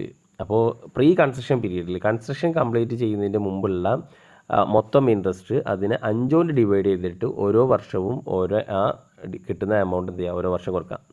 Okay. അപ്പോൾ അത് എന്ന് മുതലാണ് കുറക്കാൻ പറ്റുക? Commencing from the previous year in which the house has been constructed. അപ്പോൾ വീട് ഉണ്ടാക്കിയതിന് ശേഷമാണ് നമുക്കത് കുറയ്ക്കാൻ പറ്റുള്ളൂ. അപ്പോൾ pre construction period start from the date of beginning of construction of the property. എന്ന് വെച്ച് കഴിഞ്ഞാൽ ഒരു കൺസ്ട്രക്ഷൻ ആരംഭിക്കുന്ന ഡേറ്റ്, ഓക്കെ, അന്ന് മുതൽ beginning of construction of the property അന്ന് മുതൽ, അല്ലെങ്കിൽ date on which loan whichever is applicable. അപ്പോൾ ലോൺ എടുത്ത ഡേറ്റ്, അപ്പോൾ കൺസ്ട്രക്ഷൻ ആരംഭിച്ച ഡേറ്റ് അല്ലെങ്കിൽ ലോൺ എടുത്ത ഡേറ്റ്, ഇതിൽ ഏതാണോ ആദ്യം അത്. And end 31st March immediately prior to the date of completion of construction. ആ കൺസ്ട്രക്ഷൻ കംപ്ലീറ്റ് ചെയ്തതിൻ്റെ തൊട്ട് മുമ്പുള്ള 31st March എന്നാണോ കംപ്ലീറ്റ് ചെയ്തത് അതിൻ്റെ തൊട്ട് മുമ്പുള്ള 31st March, അത് ആ ഒരു കാലയളവാണ് പ്രീ കൺസ്ട്രക്ഷൻ പീരീഡ് എന്നുള്ളത്. അപ്പോൾ ഒരു എക്സാമ്പിൾ നോക്കാം. ഇത് construction started 31st March 2011 and അവസാനിച്ചെന്നാണ് 31/3/2017. അപ്പോൾ പ്രീ കൺസ്ട്രക്ഷൻ പീരീഡ് സ്റ്റാർട്ട് ചെയ്യുന്നത് എന്ന് മുതലാണെന്ന് വെച്ച് കഴിഞ്ഞാൽ അത് ലോൺ എടുത്ത ഡേറ്റ് അല്ലെങ്കിൽ കൺസ്ട്രക്ഷൻ ആരംഭിച്ച ഡേറ്റ് 31/3/2011 അന്ന് മുതൽ ഇവിടെ നോക്കുക, കൺസ്ട്രക്ഷൻ കംപ്ലീറ്റ് ചെയ്ത ഇയർ ഉണ്ടാവും അല്ലേ, അല്ലെങ്കിൽ ആ ഡേറ്റ് കൺസ്ട്രക്ഷൻ കംപ്ലീറ്റ് ചെയ്ത ഡേറ്റിന് തൊട്ട് മുമ്പുള്ള 31st March. അപ്പോൾ ഇവിടെ 31/3/2017 കംപ്ലീറ്റ് ചെയ്തത്. പക്ഷേ അതിൻ്റെ തൊട്ട് മുമ്പുള്ള മാർച്ച് ഏതാണ്? 31st March 2016 ആണ്. അപ്പോൾ അതുകൊണ്ട് ആ ഒരു പ്രീ കൺസ്ട്രക്ഷൻ പീരീഡ് എന്നുള്ളത് 31/3/2011 മുതൽ 31/3/2016 വരെയാണ്. ഓക്കെ. അപ്പോൾ ഈ ഒരു കാലയളവിൽ വന്നിട്ടുള്ള ഇൻട്രസ്റ്റ് എത്രയാണോ നോക്കുക, അതിനെ 5 കൊണ്ട് ഡിവൈഡ് ചെയ്ത് കഴിഞ്ഞാൽ കിട്ടുന്ന എമൗണ്ട് അത് ഡിഡക്റ്റ് ചെയ്യാം. അങ്ങനെ 5 വർഷം കൊണ്ടത് മുഴുവനായിട്ടും പ്രീ കൺസ്ട്രക്ഷൻ പീരീഡിലെ ഇൻട്രസ്റ്റ് ഓൺ ലോൺ ഡിഡക്റ്റ് ചെയ്യാൻ സാധിക്കും. ഓക്കെ. ഇനി assessee can claim deduction for the interest on loan as follows. ആദ്യം current year interest. Okay, current year interest due or paid on borrowed capital. Then 1/5 of pre-construction period of interest in 5 subsequent years after completion. Complete ചെയ്തതിന് ശേഷം ഉള്ളത് നമ്മൾ ആദ്യം pre construction പീരീഡിൽ interest calculate ചെയ്തതിന് ശേഷം ആ വീട് ഉണ്ടാക്കി കംപ്ലീറ്റ് ആയി, അങ്ങനെയാണെന്നുണ്ടെങ്കിൽ കംപ്ലീറ്റ് ആയി കഴിഞ്ഞ് കഴിഞ്ഞാൽ നമുക്ക് 5 ഈക്വൽ ഇൻസ്റ്റാൾമെൻറ്റ് എത്രയാണോ ആ ഒരു പ്രീ കൺസ്ട്രക്ഷൻ പീരീഡിൽ വന്നിട്ടുള്ള ഇൻട്രസ്റ്റ് അതിനെ 5 കൊണ്ട് ഡിവൈഡ് ചെയ്താൽ കിട്ടുന്ന എമൗണ്ട് എന്ത് ചെയ്യണം? ഓരോ വർഷവും കുറക്കാം. ഓക്കെ. അപ്പോൾ ഇവിടെ ക്വസ്റ്റ്യൻ നോക്കാം. Mister James on A house which is let out A monthly rent 4,000. അപ്പോൾ മന്ത്ലി റെൻറ്റ് എത്രയാണ്? 4,000 ആണ്. The municipal value of the house 50,000. Then it's fair rental value 49,000. അപ്പോൾ municipal tax 2,500 during the previous year. അപ്പോൾ ഇവിടെ നോക്കുക, MRV FRV compare ചെയ്തു, അതിൽ higher MRV തന്നെയാണ്. അപ്പോൾ അത് സ്റ്റാൻഡേർഡ് റെൻറ്റുമായിട്ട് കമ്പയർ ചെയ്യാനില്ല, അപ്പോൾ കമ്പയർ ചെയ്യേണ്ട ആവശ്യമില്ല. പിന്നെ വരുന്നത് മന്ത്ലി റെൻ്റാണ് 4,000 ആണ്. അപ്പോൾ ഒരു വർഷത്തേക്ക് 48,000 ആണ്. അപ്പോൾ ERVയും ആക്ച്വൽ റെൻറ്റും കൂടി കമ്പയർ ചെയ്യുമ്പോൾ ERV ആണ് ഹയർ, 50,000 ആണ് കൂടുതൽ. അപ്പോൾ 50,000 ആവും ഗ്രോസ് ആനുവൽ വാല്യൂ. അതിൽ നിന്ന് മുനിസിപ്പൽ ടാക്സ് ആയിട്ടുള്ള 2,500 എന്ത് ചെയ്യുന്നു? കുറയ്ക്കുന്നു. ഓക്കെ. അപ്പോൾ അത് കുറച്ചപ്പോൾ നമുക്ക് കിട്ടി 2,500 കുറച്ചപ്പോൾ ആനുവൽ വാല്യൂ 47,500 കിട്ടി. ഈ 47,500 നിന്ന് ഈ 30% സ്റ്റാൻഡേർഡ് ഡിഡക്ഷൻ ആണ്. അപ്പോൾ 47,500 30% എന്ന് പറഞ്ഞാൽ 14,280. പിന്നെ നമുക്ക് ഏത് കുറക്കാം? ഇൻട്രസ്റ്റ് ഓൺ ലോൺ കുറക്കാം. അപ്പോൾ ഇവിടെ ലോൺ എടുത്തത് എത്രയാണ്? 2 ലാഖാണ് ലോൺ എടുത്തത്. 12% per annum. Construction of the first May 2018 construction ആരംഭിച്ചത്. The construction was completed 13th November 2020. Construction complete ചെയ്യുന്നതാണ് 13th November 2020. This loan is not repaid till 31st March 2023. അപ്പോൾ ഇതുവരെ ലോൺ എന്ത് ചെയ്തിട്ടില്ല? തിരിച്ചടച്ചിട്ടില്ല. അപ്പോൾ എപ്പോഴും നമ്മൾ അതിന് ഇൻട്രസ്റ്റ് കൊടുത്തുകൊണ്ടിരിക്കുകയാണ്. അപ്പോൾ 2 ലക്ഷത്തിന് 12% ഇൻട്രസ്റ്റ് വെച്ച് വരുമ്പോൾ അവിടെ 24,000 കറൻറ്റ് ഇയർ ഇൻട്രസ്റ്റ് വന്നു. ഇനി പ്രീ കൺസ്ട്രക്ഷൻ പീരീഡ് എന്ന് പറഞ്ഞു കഴിഞ്ഞാൽ 1 May 2018 ആ കൺസ്ട്രക്ഷൻ ആരംഭിക്കുന്നത്. ആ കൺസ്ട്രക്ഷൻ അവസാനിക്കുന്നത് എന്താണെന്ന് വെച്ച് കഴിഞ്ഞാൽ 13th November 2020 November 30. അങ്ങനെയാണെങ്കിൽ അതിൻ്റെ തൊട്ട് മുമ്പുള്ള 31st March. അപ്പോൾ തൊട്ട് മുമ്പുള്ള 31st March 2020. അപ്പോൾ ഇതാണ് പ്രീ കൺസ്ട്രക്ഷൻ പീരീഡ്. അഥവാ എത്ര മാസമുണ്ട്? മൊത്തം 23 മാസം. ഓക്കെ. അപ്പോൾ അവിടെ ഇൻട്രസ്റ്റ് നമ്മൾ പ്രീ കൺസ്ട്രക്ഷൻ പീരീഡിൽ ഇൻട്രസ്റ്റ് കാൽക്കുലേറ്റ് ചെയ്യുമ്പോൾ 2 ലക്ഷം ഇൻറ്റു 12/100 12% ആണ്. ഇൻറ്റു 23 23 മാസമുണ്ട്. 23/12 അപ്പോൾ 46,000 കിട്ടും. ഈ 46,000ൻ്റെ 1/5 ഓരോ വർഷം ഡിഡക്റ്റ് ചെയ്യാം. 1/5 ഡിഡക്റ്റ് ചെയ്യുമ്പോൾ 9,200 അല്ലേ? 9,200. അപ്പോൾ ഇതൊക്കെ കൂടി 3 കൂടി ഈ ആനുവൽ വാല്യൂവിൽ നിന്ന് കുറച്ച് കഴിഞ്ഞാൽ ഇത് കിട്ടും 50 രൂപയാണ് ഇൻകം ഫ്രം ഹൗസ് പ്രോപ്പർട്ടി കിട്ടുക. Okay, clear? സെൽഫ് ഒക്യുപ്പൈഡ് പ്രോപ്പർട്ടിയുടെ ഗ്രോസ് ആനുവൽ വാല്യൂ അതേപോലെ ആനുവൽ വാല്യൂ എങ്ങനെ കാൽക്കുലേറ്റ് ചെയ്യാമെന്ന് നമ്മൾ പഠിച്ചു. ഇനി if the house is occupied by the owner, self occupied പ്രോപ്പർട്ടിയാണ്. അങ്ങനെയാണെങ്കിൽ സെൽഫ് ഒക്യുപ്പൈഡ് പ്രോപ്പർട്ടി എന്താണെന്ന് അറിയാമല്ലോ. ഓൺ റെസിഡൻസ് സ്വന്തമായിട്ട് താമസിക്കാൻ വേണ്ടിയിട്ട് ഓണർ ഒക്യുപ്പൈ ചെയ്തിട്ടുള്ള ഹൗസിനെയാണ് നമ്മൾ സെൽഫ് ഒക്യുപ്പൈഡ് ഹൗസ് എന്ന് പറയുന്നത്. അപ്പോൾ in the case of self occupied houses annual value എന്താണ്? 0 ആണ്. അപ്പോൾ സെൽഫ് ഒക്യുപ്പൈഡ് ഹൗസ് പ്രോപ്പർട്ടിയുടെ ആനുവൽ വാല്യൂ 0 നിലാണ്. ഇനി പ്രീവിയസ് ഇയർ 2019-20 അഥവാ അസസ്മെൻറ്റ് ഇയർ 2020-21 കൂടിയിട്ട് അസസിക്ക് എന്ത് ചെയ്യാം? 2 വീട് വരെ സെൽഫ് ഒക്യുപ്പൈഡ് ആയിട്ട് കൺസിഡർ ചെയ്യാം. ഓക്കെ. അപ്പോൾ സെൽഫ് ഒക്യുപ്പൈഡ് ഹൗസ് പ്രോപ്പർട്ടി, അപ്പോൾ അതുമായി ബന്ധപ്പെട്ടിട്ട് സെൽഫ് ഒക്യുപ്പൈഡ് ഹൗസ് പ്രോപ്പർട്ടിയുടെ ഗ്രോസ് ആനുവൽ വാല്യൂ നില്ലാണ്. അപ്പോൾ ആനുവൽ വാല്യൂ എന്താണ്? നില്ലാണ്. ഓക്കെ. ഗ്രോസ് ആനുവൽ വാല്യൂ നില്ല് തന്നെയാണ്, ആനുവൽ വാല്യൂ നില്ല് തന്നെയാണ്. അപ്പോൾ ആനുവൽ വാല്യൂ നില്ല്. പിന്നെ നമ്മൾ ഇതിൽ നിന്ന് ഡിഡക്റ്റ് ചെയ്യാൻ പറ്റുന്ന സാധനങ്ങൾ ഏതൊക്കെയാണെന്ന് നോക്കാം. The assessee cannot make any deduction from annual value of other than interest on loan taken for the self occupied house. അപ്പോൾ സെൽഫ് ഒക്യുപ്പൈഡ് ഹൗസിൻ്റെ കേസിൽ ഇൻട്രസ്റ്റ് ഓൺ ലോൺ മാത്രമേ ഡിഡക്റ്റ് ചെയ്യാൻ പറ്റുള്ളൂ. അതും ഏത്? കറൻറ്റ് ഇയർ ഇൻട്രസ്റ്റും പ്രീ കൺസ്ട്രക്ഷൻ പീരീഡും. അപ്പോൾ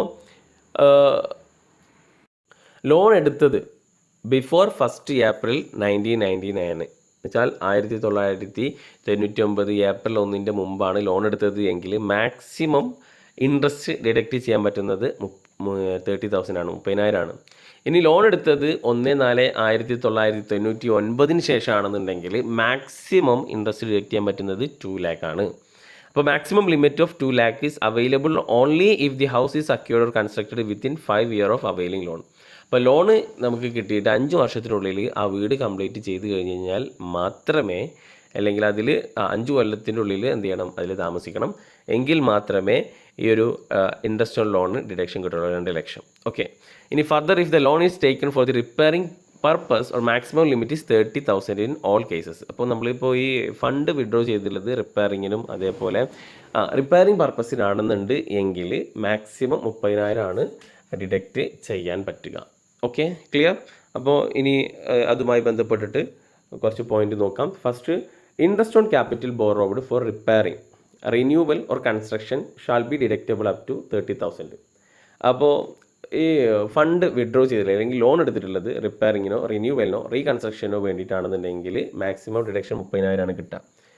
മറ്റൊരു തരത്തിൽ പറയുകയാണെന്നുണ്ടെങ്കിൽ even in the case of house constructed on or after 1 April 1999. അപ്പോൾ വീടുണ്ടാക്കിയത് 1999 ശേഷമാണ്. പക്ഷേ ലോൺ എന്തിനു വേണ്ടിയിട്ടാണ് എടുത്തിട്ടുള്ളത്? അത് റിന്യൂ ചെയ്യാൻ റിപ്പയർ ചെയ്യാനൊക്കെ ആണെന്നുണ്ടെങ്കിൽ 30,000 ആണ് മാക്സിമം ഡിഡക്ഷൻ കിട്ടുക. ഓക്കെ. ഇനി അതല്ല, ലോൺ എടുത്തത് 1999 ശേഷമാണ്, 1 April 1999 ശേഷമാണ്. പക്ഷേ ലോൺ എടുത്തത് റിന്യൂവലിനും റിപ്പയറിനും റീകൺസ്ട്രക്ഷനും വേണ്ടിയിട്ടല്ല, ഒരു പുതുതായിട്ടൊരു ഹൗസ് കൺസ്ട്രക്ട് ചെയ്യാനാണ് എങ്കിൽ 2 ലക്ഷം. ഓക്കെ. അപ്പോൾ കൺസ്ട്രക്ഷന് അതേപോലെ റിന്യൂവലും റിപ്പയറും എന്തെങ്കിലും വ്യത്യാസമുണ്ട്. ലോൺ എടുത്തത് 1/4/1999 ശേഷം റിന്യൂവലാണെന്നുണ്ടെങ്കിൽ, റിന്യൂവൽ റിപ്പയർ ആണെന്നുണ്ടെങ്കിൽ 30,000ഉം കൺസ്ട്രക്ഷൻ ആണെന്നുണ്ടെങ്കിൽ വീടുണ്ടാക്കാനാണെന്നുണ്ടെങ്കിൽ അത് 2 lakhും കിട്ടും. ഓക്കെ. ഇനി ഒരു സെൽഫ് ഒക്യുപ്പൈഡ് ഹൗസ് പ്രോപ്പർട്ടി എന്ന് പറയുമ്പോൾ ഒരു ദിവസം, ഒരു കൊല്ലത്തിൽ ഒരു ദിവസം നിന്ന് കഴിഞ്ഞ് കഴിഞ്ഞാൽ അതെന്തായി ലെറ്റ് ഔട്ട് ആയിട്ട് മാറി. അപ്പോൾ when house is self occupied is A part of the year and let out for the remaining part. എന്ന് വെച്ച് കഴിഞ്ഞാൽ when house is self occupied part of the year, കുറച്ച് എന്താണ് പാർട്ട്, ഒരു ഇയറിൻ്റെ കുറച്ച് ഭാഗം കുറച്ച് മാസം താമസിച്ചു, സെൽഫ് ഒക്യുപ്പൈഡ് ആണ്. അതിൻ്റെ റിമൈനിങ് പാർട്ട് എന്ത് ചെയ്തു, വാടകയ്ക്ക് കൊടുത്തെങ്കിൽ അത് ആനുവൽ വാല്യൂ ടാക്സബിൾ ആണ്, അത് ലെറ്റ് ഔട്ട് പ്രോപ്പർട്ടി ആയിട്ടാണ് കൺസിഡർ ചെയ്യുക.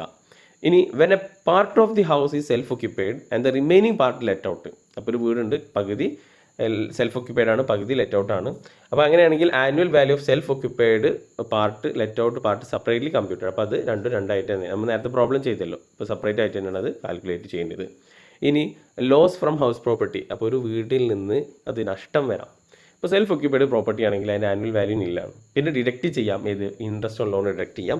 അപ്പോൾ മാക്സിമം ഡിഡക്ഷൻ കിട്ടുക 2 lakh ആണ് അല്ലേ. അപ്പോൾ loss from house property 2 lakh വരെ ആവാം. അപ്പോൾ ഈ വർഷം സെൽഫ് ഒക്യുപ്പൈഡ് പ്രോപ്പർട്ടി അത് ലോസ് ആണ്. അപ്പോൾ ലോസ് വന്നു കഴിഞ്ഞാൽ നമുക്ക് ആ വർഷത്തെ ഏത് ഹെഡ് ഓഫ് ഇൻകവുമായിട്ട് സെറ്റ് ഓഫ് ചെയ്യാൻ പറ്റും, ഇൻക്ലൂഡിങ് സാലറി. ഓക്കെ, അപ്പോൾ സാലറിയുമായിട്ട് സെറ്റ് ഓഫ് ചെയ്യാൻ പറ്റും, ഏത് ലോസ് ഫ്രം ഹൗസ് പ്രോപ്പർട്ടി. ഇനി സെറ്റ് ഓഫ് ചെയ്യാൻ പറ്റിയിട്ടില്ല എങ്കിൽ അത് അടുത്ത വർഷങ്ങളിലേക്ക് ക്യാരി ഫോർവേഡ് ചെയ്യും. അടുത്ത വർഷത്തെ ഹൗസ് പ്രോപ്പർട്ടിയുമായിട്ട് സെറ്റ് ഓഫ് ചെയ്യാൻ വേണ്ടിയിട്ട് ക്യാരി ഫോർവേഡ് ചെയ്യാമെന്ന് പറയാം. ഓക്കെ, അപ്പോൾ ക്യാരി ഫോർവേഡ് ചെയ്യും. അപ്പോൾ അടുത്ത വർഷം ഹൗസ് പ്രോപ്പർട്ടിയിൽ നിന്ന് ലാഭം കിട്ടുകയാണെന്നുണ്ടെങ്കിൽ നമുക്ക് എന്ത് ചെയ്യാൻ പറ്റും, സെറ്റ് ഓഫ് ചെയ്യാൻ പറ്റും. അപ്പോൾ ക്യാരി ഫോർവേഡ് ചെയ്ത് കഴിഞ്ഞ് കഴിഞ്ഞാൽ അടുത്ത വർഷത്തേക്ക് ആ ലോസ് നമുക്ക് നികത്താം എന്ന് ഇതിൽ മാറ്റി വെക്കുകയാണെങ്കിൽ പിന്നെ സെറ്റ് ഓഫ് ചെയ്യാൻ പറ്റുന്നത് ഹൗസ് പ്രോപ്പർട്ടിയിൽ നിന്ന് മാത്രമേ പിന്നെ ആ ഒരു സെറ്റ് ഓഫ് ചെയ്യാൻ പറ്റുള്ളൂ. ഓക്കെ, അപ്പോൾ അത് നമ്മൾ സെറ്റ് ഓഫ് ആൻഡ് ക്യാരി ഫോർവേഡിലൊക്കെ നിങ്ങൾ ഒന്നിരിക്കുക 6th സെമ്മിലോ അല്ലെങ്കിൽ അതിലൊക്കെ പഠിക്കും. ഓക്കെ, ഇനി അപ്പോൾ ഇവിടെ അതിൻ്റെ ഒരു ജസ്റ്റ് സമ്മപ്പ് ആണ് പറഞ്ഞിട്ടുള്ളത്. സെൽഫ് ഒക്യുപ്പൈഡ് പ്രോപ്പർട്ടി അതിൽ ഓൺ ഓർ ആഫ്റ്റർ 1/4/1999, അപ്പോൾ 1st April 1990 ശേഷം construction or purchase of house property, വീട് ഉണ്ടാക്കാനോ അല്ലെങ്കിൽ വാങ്ങിക്കാനോ വേണ്ടിയിട്ട് ലോൺ എടുത്തു കഴിഞ്ഞാൽ 2 ലക്ഷം വരെ ഡിഡക്ഷൻ കിട്ടും. ഇനി സെൽഫ് ഒക്യുപ്പൈഡ് പ്രോപ്പർട്ടി 1/4/1999 ലോൺ എടുത്തു. എന്തിനു വേണ്ടിയാണ്, repair of the house property, repair ചെയ്യാനാണെങ്കിൽ 30,000 ആണ്. ഇനി സെൽഫ് ഒക്യുപ്പൈഡ് പ്രോപ്പർട്ടി ലോൺ എടുത്തത് ബിഫോർ 1/4/1999 മുമ്പാണെന്നുണ്ടെങ്കിൽ അത് കൺസ്ട്രക്ഷൻ ആണെങ്കിലും റിപ്പയർ ആണെന്നുണ്ടെങ്കിലും മാക്സിമം 30,000 കിട്ടുള്ളൂ. ഓക്കെ, ക്ലിയർ അല്ലേ? അപ്പോൾ സെൽഫ് ഒക്യുപ്പൈഡ് ഹൗസ് പ്രോപ്പർട്ടിയുടെ ഇൻകം ഫ്രം ഹൗസ് പ്രോപ്പർട്ടി ഇങ്ങനെ കാൽക്കുലേറ്റ് ചെയ്യാനുള്ളത് നോക്കാം. ഗ്രോസ് ആനുവൽ വാല്യൂ നില്ലാണ്. ഡിഡക്ഷന് പിന്നെ അതിൽ ഡിഡക്ഷൻ ഒന്നും ഇല്ലല്ലോ, ആനുവൽ വാല്യൂ എന്താണ്, നില്ല് തന്നെയാണ്. അപ്പോൾ സെൽഫ് ഒക്യുപ്പൈഡ് പ്രോപ്പർട്ടിയുടെ ആനുവൽ വാല്യൂ നില്ലാണ്. അപ്പോൾ സ്റ്റാൻഡേർഡ് ഡിഡക്ഷൻ 0ൻ്റെ 30% ഒന്നും ഡിഡക്റ്റ് ചെയ്യാൻ പറ്റില്ല, അപ്പോൾ അത് നോട്ട് അലൗഡ് ആണ്. പിന്നെ interest on borrowed capital deduct ചെയ്യാം, 30,000 അല്ലെങ്കിൽ 2 lakh എന്ത് ചെയ്യാം, ഡിഡക്റ്റ് ചെയ്യാം. അപ്പോൾ അത് ഡേറ്റ് നോക്കിയിട്ട് 1st April 1990 മുമ്പാണെങ്കിൽ 30,000, ശേഷമാണെങ്കിൽ 2 lakh വരെ ഡിഡക്റ്റ് ചെയ്യാം. ക്ലിയർ? അപ്പോൾ ഇവിടെ ക്വസ്റ്റ്യൻ നോക്കാം. Mister X own her house which is self occupied by him throughout the previous year. ആ ഒരു വർഷം മുഴുവനും, പ്രീവിയസ് ഇയർ മുഴുവനും സെൽഫ് ഒക്യുപ്പൈഡ് ആണ്. Then following are the details regarding the house. അതിൽ municipal value 83,000, fair rental value 80,000. അപ്പോൾ അതിൽ higher എടുത്തു, മുനിസിപ്പൽ വാല്യൂ MRV 83,000. സ്റ്റാൻഡേർഡ് റെൻറ്റുമായിട്ട് കമ്പയർ ചെയ്തു, കമ്പയർ ചെയ്യാനില്ല. അപ്പോൾ അങ്ങനെയൊന്നും കമ്പയർ ചെയ്യേണ്ട ഇവിടെ ആവശ്യം വരുന്നില്ല. കാരണം എന്താണ്, ഇത് സെൽഫ് ഒക്യുപ്പൈഡ് പ്രോപ്പർട്ടിയാണ്. അപ്പോൾ സെൽഫ് ഒക്യുപ്പൈഡ് പ്രോപ്പർട്ടിയുടെ ആനുവൽ വാല്യൂ എന്താണ്, നില്ലാണ്. ഓക്കെ, ആനുവൽ വാല്യൂ നില്ലാണ്. അപ്പോൾ സെൽഫ് ഒക്യുപ്പൈഡ് പ്രോപ്പർട്ടിയുടെ ആനുവൽ വാല്യൂ നില്ലാണ്. സ്റ്റാൻഡേർഡ് ഡിഡക്ഷൻ കുറയ്ക്കാൻ പറ്റില്ല, 30% ഇല്ലല്ലോ. ഓക്കെ, ദെൻ ആകെ കുറയ്ക്കാൻ പറ്റുന്ന ഏതാണ്, interest on loan for the previous year. അത് 15,000 ആണ്. അപ്പോൾ 15,000 കുറച്ച് കഴിഞ്ഞാൽ 0യിൽ നിന്ന് 15,000 കുറച്ച് കഴിഞ്ഞാൽ ലോസ് ഫ്രം ഹൗസ് പ്രോപ്പർട്ടി എത്ര വരിക, 15,000 കിട്ടും. ക്ലിയർ? It's very simple.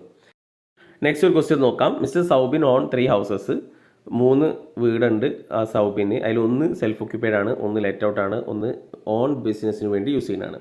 അപ്പോൾ അതിൻ്റെ MRV FRV തന്നിട്ടുണ്ട്. ഓക്കെ, അപ്പോൾ ഫസ്റ്റ് കേസ് നോക്കാം. സെൽഫ് ഒക്യുപ്പൈഡ് പ്രോപ്പർട്ടിയാണ്. സെൽഫ് ഒക്യുപ്പൈഡ് പ്രോപ്പർട്ടി ആണെങ്കിൽ പിന്നെ ഒന്നും നോക്കേണ്ട ആവശ്യമില്ല. ഗ്രോസ് ആനുവൽ വാല്യൂ നില്ലാണ്, ആനുവൽ വാല്യൂ നില്ലാണ്. പിന്നെ എന്ത് മാത്രമേ കുറയ്ക്കാൻ പറ്റുള്ളൂ, ഇൻട്രസ്റ്റ് ഓൺ ലോൺ മാത്രമേ കുറയ്ക്കാൻ പറ്റുള്ളൂ. അപ്പോൾ ഇൻട്രസ്റ്റ് ലോൺ എത്രയാണ്, 40,000 ആണ്. അപ്പോൾ ആ ഇൻട്രസ്റ്റ് ഓൺ ലോൺ കുറച്ച് കഴിഞ്ഞ് കഴിഞ്ഞാൽ ആനുവൽ വാല്യൂ നില്ലിൽ നിന്ന് ഇൻട്രസ്റ്റ് ഓൺ ലോൺ 40,000 കുറച്ച് കഴിഞ്ഞാൽ ലോസ് ഫ്രം ഹൗസ് പ്രോപ്പർട്ടി എത്രയായി, 40,000 ആയി. Okay, clear? ഇനി രണ്ടാമത്തത് ലെറ്റ് ഔട്ട് പ്രോപ്പർട്ടിയാണ്. ലെറ്റ് ഔട്ട് പ്രോപ്പർട്ടി ആണെങ്കിൽ നമുക്ക് MRV FRV കമ്പയർ ചെയ്തു, അതിൽ ഹയർ MRV ആണ്. അത് സ്റ്റാൻഡേർഡ് റെൻറ്റുമായിട്ട് കമ്പയർ ചെയ്യാനില്ല, സ്റ്റാൻഡേർഡ് റെൻറ്റ് തന്നിട്ടില്ല. അപ്പോൾ മന്ത്ലി റെൻറ്റ് എത്രയാണ്, 5,000 ആണ്. അപ്പോൾ ഒരു വർഷത്തേക്കാകുമ്പോൾ 60,000. അപ്പോഴും ഹയർ ഏതാണ്, ഹയർ 63,000 തന്നെയാണ്. അപ്പോൾ ഗ്രോസ് ആനുവൽ വാല്യൂ എത്ര കിട്ടി? 63,000 കിട്ടി ഗ്രോസ് ആനുവൽ വാല്യൂ.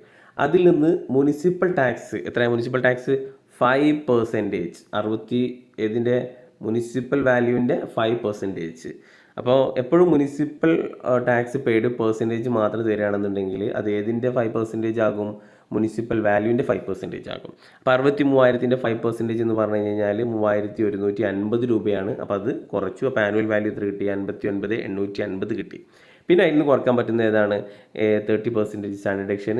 അതേപോലെ interest on loan taken for the previous year, അല്ല ഫോർ ഇൻട്രസ്റ്റ് ഓൺ ലോൺ. അപ്പോൾ നോക്കുക, ഇവിടെ എത്ര സ്റ്റാൻഡേർഡ് ഡിഡക്ഷൻ 59,000-ൻ്റെ 30%, അതേപോലെ ഇൻട്രസ്റ്റ് ഓൺ ലോണും കുറച്ച് കഴിഞ്ഞാൽ 26,895 income from house property. Clear? അപ്പോൾ പിന്നെ മൂന്നാമത്തത് ഓൺ ബിസിനസ്സിന് വേണ്ടിയിട്ടാണ്. അപ്പോൾ അത് ഇൻകം ഫ്രം ഹൗസ് പ്രോപ്പർട്ടിൻ്റെ അണ്ടറിൽ വരില്ല. അപ്പോൾ അതുകൊണ്ട് അത് എന്തല്ല ഇതിൽ കാൽക്കുലേറ്റ് ചെയ്യേണ്ട ആവശ്യമില്ല. അപ്പോൾ loss from house property. Okay, അപ്പോൾ income from house property calculate ചെയ്യുമ്പോൾ എത്രയാണ്? ഒന്ന് ലോസാണ്, മറ്റൊന്ന് വന്നത് ഈ പ്രോഫിറ്റാണ്, ഇൻകം ആണ് അല്ലേ? അപ്പോൾ പക്ഷേ ഏതാണ് കൂടുതൽ? ലോസാണ് കൂടുതൽ. അപ്പോൾ 40,000-ൽ നിന്ന് 26,895 ലെസ് ചെയ്ത് കഴിഞ്ഞാൽ ലോസ് എത്രയാണ്? 13,105 ക്ലിയർ? ഓക്കെ, ഇനി house deemed to be let out വെച്ചാൽ ശരിക്കും അത് വാടകയ്ക്ക് കൊടുക്കുന്നുണ്ടാവില്ല, പക്ഷെ വാടകയ്ക്ക് കൊടുത്തതായിട്ട് കൺസിഡർ ചെയ്യും. എപ്പോഴാണത്?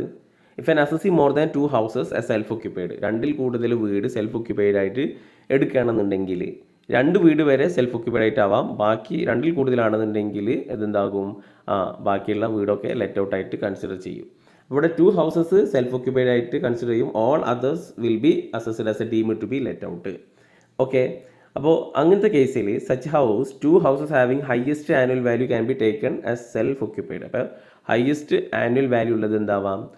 സെൽഫ് ഒക്യുപ്പൈഡ് ആയിട്ട് കൺസിഡർ ചെയ്യാം. അത് അസസിയുടെ ചോയ്സാണ്, ഏത് സെൽഫ് ഒക്യുപ്പൈഡ് ആയിട്ട് എടുക്കണം എന്നുള്ളത് അസസിയുടെ ചോയ്സാണ്. ടാക്സ് കുറക്കണമെന്നുണ്ടെങ്കിൽ ആനുവൽ വാല്യൂ കൂടുതലുള്ളത് എന്ത് ചെയ്യാം? സെൽഫ് ഒക്യുപ്പൈഡ് ആയിട്ട് എടുക്കാം. The valuation of house deemed to be let out similar to the let out house. അപ്പോൾ സാധാരണ ലെറ്റ് ഔട്ട് പ്രോപ്പർട്ടിയുടെ അതേപോലെ തന്നെയാണ് ഡീംഡ് ലെറ്റ് ഔട്ടിൻ്റെയും ചെയ്യുന്നത്. In the case of house deemed to be let out there is no maximum limit for interest on deductible. Okay, അപ്പം deemed to be let ഔട്ടിൻ്റെ case ആണെന്നുണ്ടെങ്കിൽ അവിടെ നമുക്ക് ഇൻട്രസ്റ്റ് ഓൺ ലോണ് അത് എത്ര വേണമെന്നുണ്ടെങ്കിലും ഡിഡക്റ്റ് ചെയ്യാം എന്നാണ് പറയുന്നത്. ഓക്കെ, അപ്പോൾ ഇനി ഒരു ക്വസ്റ്റ്യൻ നോക്കാം. Mister Ram has the following let out building. Determine the income from house property. All the building were let out were fully occupied.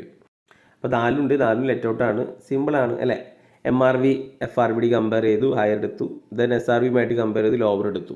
Okay, അപ്പോൾ ERV കിട്ടി. അത് ആക്ച്വൽ ആനുവൽ റെൻറ്റിലുമായിട്ട് കമ്പയർ ചെയ്തു, ഹയർ എടുത്തു. അപ്പോൾ 70,000 gross annual value. Municipal tax paid by Ram എന്ന് പറഞ്ഞു കഴിഞ്ഞാൽ ഓണറാണ്. അങ്ങനെയാണെന്നുണ്ടെങ്കിൽ അത് എന്ത് ചെയ്യാൻ പറ്റും? ലെസ് ചെയ്യാൻ പറ്റും. അപ്പോൾ ആനുവൽ വാല്യൂ കിട്ടി 68,000. അതിൽ നിന്ന് സ്റ്റാൻഡേർഡ് ഡിഡക്ഷന് 30% എന്ത് ചെയ്യുന്നു? ലെസ് ചെയ്യുന്നു. 30% 20,400. ദെൻ ഇൻട്രസ്റ്റ് ലോൺ എന്ത് ചെയ്യുന്നു? ലെസ് ചെയ്യുന്നു. അപ്പോൾ ഇൻകം ഫ്രം ഹൗസ് പ്രോപ്പർട്ടി കിട്ടി 42,600. രണ്ടാമത്തെ കേസ് MRV 50,000, FRV 70,000, ഹയർ എടുത്തു, FRV എടുത്തു. സ്റ്റാൻഡേർഡ് റെൻറ്റുമായിട്ട് കമ്പയർ ചെയ്യുമ്പോൾ ലോവർ എടുത്തു. അപ്പോൾ ERV കിട്ടി 60,000. ആനുവൽ റെൻറ്റുമായിട്ട് കമ്പയർ ചെയ്ത് ഹയർ എടുത്തു. അപ്പോൾ 80,000 ഗ്രോസ് ആനുവൽ വാല്യൂ. അതിൽ നിന്ന് മുനിസിപ്പൽ ടാക്സ് കുറച്ചു, അതേപോലെ ഇൻട്രസ്റ്റ് ഓൺ ലോണും കുറച്ചു. ഓക്കെ, അപ്പോൾ 78,000 നിന്ന് 30% കുറയ്ക്കുന്നു അല്ലേ?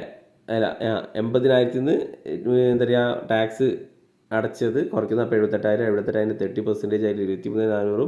അതേപോലെ ഇൻട്രസ്റ്റ് ഓൺ ലോൺ എന്ത് ചെയ്യുന്നു? കുറയ്ക്കുന്നു. ഓക്കെ, അപ്പോൾ ബാക്കിയുള്ളത് നിങ്ങൾ സ്വന്തമായിട്ട് ചെയ്യാം. ഇനി ഒരു ക്വസ്റ്റ്യൻ കൂടി നോക്കാം. Compute the income from house property from the following information. അപ്പോൾ മുനിസിപ്പൽ വാല്യൂ 18,000 FRV 17,500 ഹയർ ഏതാണ്? 18,000. പിന്നെ ഇത് തന്നിട്ടില്ല, സ്റ്റാൻഡേർഡ് റെൻറ്റ് തന്നിട്ടില്ല. അപ്പോൾ ERV 18,000 കിട്ടി. ആക്ച്വൽ റെൻറ്റ് 2,000 പെർ മന്ത് ആണ്. അപ്പോൾ ഒരു വർഷത്തേക്ക് 24,000. പിന്നെ മുനിസിപ്പൽ ടാക്സ് പെയ്ഡ് 3,000. ഇവിടെ കൺസ്ട്രക്ഷൻ വളരെ ശ്രദ്ധിക്കുക. Construction house was completed 1/4/2022. The house let out for the period of 1st April 2022 31st December 2022. അപ്പോൾ ആ വീട് ലെറ്റ് ഔട്ടിന് കൊടുത്തിട്ടുള്ളത് 1st April to 31st December വരെയാണ്. It was self occupied from 1/1/2023 onwards ആണ്. അപ്പോൾ 1/1/2023 ഇവർ സെൽഫ് ഒക്യുപ്പൈഡ് ആണ്. ഫയർ ഇൻഷുറൻസ് പ്രീമിയം തന്നിട്ടുണ്ട്, ലാൻഡ് റവന്യൂ തന്നിട്ടുണ്ട്, അതൊന്നും തന്നെ എടുക്കേണ്ടി കൺസിഡർ ചെയ്യേണ്ട ആവശ്യമില്ല. Interest on loan for the period 1/4/2019 മുതൽ 31 മാർച്ച് 2022 വരെ 22,500 എന്ന് വെച്ചാൽ പ്രീ കൺസ്ട്രക്ഷൻ പീരീഡിൽ ഇൻട്രസ്റ്റ് 22,500. കറൻറ്റ് ഇയർ ഇൻട്രസ്റ്റ് 1/4/2022 മുതൽ 31 മാർച്ച് 2023 വരെ 7,500. ഓക്കെ, കറൻറ്റ് ഇയറിൽ എത്രയാണ്? 7,500. പ്രീ കൺസ്ട്രക്ഷൻ പീരീഡിൽ 22,500. ഓക്കെ, ആദ്യം നമുക്ക് ഗ്രോസ് ആനുവൽ വാല്യൂ കാൽക്കുലേറ്റ് ചെയ്യാം. ഗ്രോസ് ആനുവൽ വാല്യൂ ആകുമ്പോൾ MRV FRV കമ്പയർ ചെയ്തു, ഹയർ എടുത്തു. SRV ആയിട്ട് കമ്പയർ ചെയ്യാനില്ല. അപ്പോൾ ERV എന്നുള്ളത് എത്ര തന്നെയാണ്? 18,000 തന്നെയാണ്. ആക്ച്വൽ റെൻറ്റ് 2,000 പെർ മന്ത് ആണ്. പക്ഷേ ഇവിടെ എത്ര കാലമാണ് അവിടെ താമസിച്ചിട്ടുള്ളത്? It was self occupied from 1/1/2023 എന്ന് വെച്ചാൽ ലെറ്റ് ഔട്ടിന് കൊടുത്തത് ഏപ്രിൽ 1 മുതൽ 31 ഡിസംബർ വരെയാണ്. അപ്പോൾ നോക്കുകയാണെങ്കിൽ 9 മാസമാണ് ലെറ്റ് ഔട്ടിന് കൊടുത്തിട്ടുള്ളത്. അപ്പോൾ 9 മാസം ഇൻറ്റു 2 18,000 ആണ് വരിക. അപ്പോൾ ആക്ച്വൽ റെൻറ്റും അതേപോലെ ERVയും സെയിം തന്നെയാണ്. അപ്പോൾ ഗ്രോസ് ആനുവൽ വാല്യൂ എത്ര കിട്ടി? 18,000 കിട്ടി. അപ്പോൾ അതിൽ നിന്ന് മുനിസിപ്പൽ ടാക്സ് ആയിട്ടുള്ള 3,000 ചെയ്യുന്നു, കുറയ്ക്കുന്നു. അപ്പോൾ ആനുവൽ വാല്യൂ 15,000 കിട്ടി. ഓക്കെ, പിന്നെ 15,000ൻ്റെ സ്റ്റാൻഡേർഡ് ഡിഡക്ഷൻ 30%. അപ്പോൾ 4,500. ഇൻട്രസ്റ്റ് ഓൺ ലോൺ പ്രീവിയസ് ഇയറിൽ ഇൻട്രസ്റ്റ് ലോൺ 7,500 ആണ്. പക്ഷേ പ്രീ കൺസ്ട്രക്ഷൻ പീരീഡിൽ ഇൻട്രസ്റ്റ് ലോൺ 22,500 ആണ്. അതിൻ്റെ 1/5 അഥവാ 16,500 എന്ത് ചെയ്യാം? 4,500 എന്ത് ചെയ്യാം? ഈ വർഷം കുറയ്ക്കാം.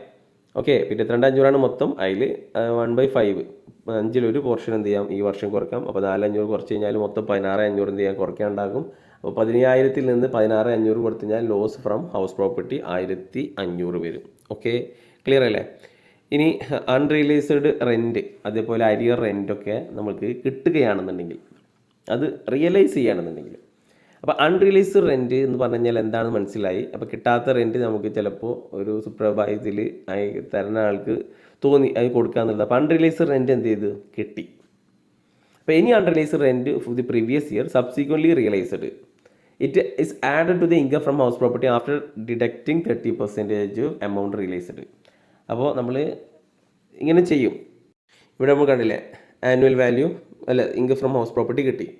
എങ്ങനെയാണെന്നുള്ളത് ആനുവൽ വാല്യൂവിൽ നിന്ന് സ്റ്റാൻഡേർഡ് ഡിഡക്ഷനും അതേപോലെ ഇൻട്രസ്റ്റ് ഓൺ ബോറോഡ് ക്യാപിറ്റൽ കുറച്ചപ്പോൾ കിട്ടിയ എമൗണ്ടിൽ നിന്ന് unrealised rent recovered during year. Unrealised rent എത്രയാണോ കിട്ടിയത് അത് അതിന് 30% എന്ത് ചെയ്യുക? ലെസ് ചെയ്യുക. ഓക്കെ, അത് ആ 30% ലെസ് ചെയ്തതിൻ്റെ ശേഷം എന്ത് ചെയ്യണം? അത് ആഡ് ചെയ്യണം. ഓക്കെ, ആഡ് ചെയ്യണം. അതേപോലെ അരിയർ റെൻറ്റ്, കിട്ടാത്ത റെൻറ്റിനെയാണ് അരിയർ റെൻറ്റ് എന്ന് പറയുന്നത്. അരിയർ റെൻറ്റ് കിട്ടുകയാണെന്നുണ്ടെങ്കിൽ, പിന്നീട് കിട്ടുകയാണെന്നുണ്ടെങ്കിൽ, അപ്പോൾ അത് എന്ത് ചെയ്യണം? അതും അരിയർ റെൻറ്റ് കിട്ടിക്കഴിഞ്ഞാൽ കിട്ടിയ എമൗണ്ട് അതിൽ 30% കുറച്ചതിന് ശേഷം ബാക്കിയുള്ള എമൗണ്ട് ആഡ് ചെയ്യണം. ഓക്കെ, അപ്പോൾ ഇവിടെ നോക്കുക, ഇൻകം ഫ്രം ഹൗസ് പ്രോപ്പർട്ടി അല്ലേ, അതിൻ്റെ കൂടെ ഈ അൺറിയലൈസ്ഡ് റെൻറ്റ് 30% കുറച്ചത് ശേഷമുള്ള എമൗണ്ട് ആഡ് ചെയ്തു. അരിയർ റെൻറ്റ് 30% കുറച്ചതിന് ശേഷമുള്ള എമൗണ്ട് ആഡ് ചെയ്ത് കഴിഞ്ഞാലാണ് taxable income from house property കിട്ടുക. അപ്പോൾ അതുമായി ബന്ധപ്പെട്ടുള്ളൊരു ക്വസ്റ്റ്യൻ ഇതോട് കൂടിയിട്ട് ഇവിടെ കംപ്ലീറ്റ് ചെയ്യാം. MRV FRV വന്നിട്ടുണ്ട്. അതിൽ FRV ആണ് ഹയർ. ദെൻ അത് സ്റ്റാൻഡേർഡ് റെൻറ്റുമായിട്ട് കമ്പയർ ചെയ്ത് ലോവർ എടുത്തു. അപ്പോഴും അപ്പോൾ ERV എത്ര കിട്ടിയത്? 45,000. ഓക്കെ, ഈ 45,000 ആക്ച്വൽ റെൻറ്റും കൂടി കമ്പയർ ചെയ്തു. ആക്ച്വൽ റെൻറ്റ് 48,000 ആണ്. 1 മന്ത് വാക്കൻ്റ് ആണ്. അപ്പോൾ അങ്ങനെയാണെങ്കിൽ 44,000 ആണ് കിട്ടിയത്. ആക്ച്വൽ റെൻറ്റ് എത്രയാണ്? 44,000. അപ്പോൾ ERV 45,000 അല്ലേ? ഓക്കെ, ആക്ച്വൽ റെൻറ്റ് എത്രയാണ്? 44,000. ഓക്കെ, അപ്പോൾ ഇവിടെ ആക്ച്വൽ റെൻറ്റ് കുറവാണ്. എന്തുകൊണ്ടാണ് കുറഞ്ഞത്? ഒരു മാസം വാക്കൻ്റ് ആയതുകൊണ്ടാണ് അല്ലേ? വാക്കൻ്റ് അല്ലെങ്കിൽ 48,000 കൂടുമായിരുന്നു. വാക്കൻ്റ് ആയതുകൊണ്ട് കുറഞ്ഞു. അപ്പോൾ ഗ്രോസ് ആനുവൽ വാല്യൂ എന്നുള്ളത് എത്രയാണ്? 44,000 ആണ്. ഓക്കെ, അപ്പോൾ ഗ്രോസ് ആനുവൽ വാല്യൂ 44,000. അതിൽ നിന്ന് മുനിസിപ്പൽ ടാക്സ് പേ ചെയ്ത് എന്ത് ചെയ്യുന്നു? കുറയ്ക്കുന്നു. അപ്പോൾ മുനിസിപ്പൽ ടാക്സ് 4,300 പേ ചെയ്ത് കുറയ്ക്കുന്നു. അപ്പോൾ എന്ത് ചെയ്തു? ആനുവൽ വാല്യൂ കിട്ടി. ആനുവൽ വാല്യൂവിൻ്റെ 30% എന്ത് ചെയ്യുന്നു? 11,910 ലെസ് ചെയ്യും.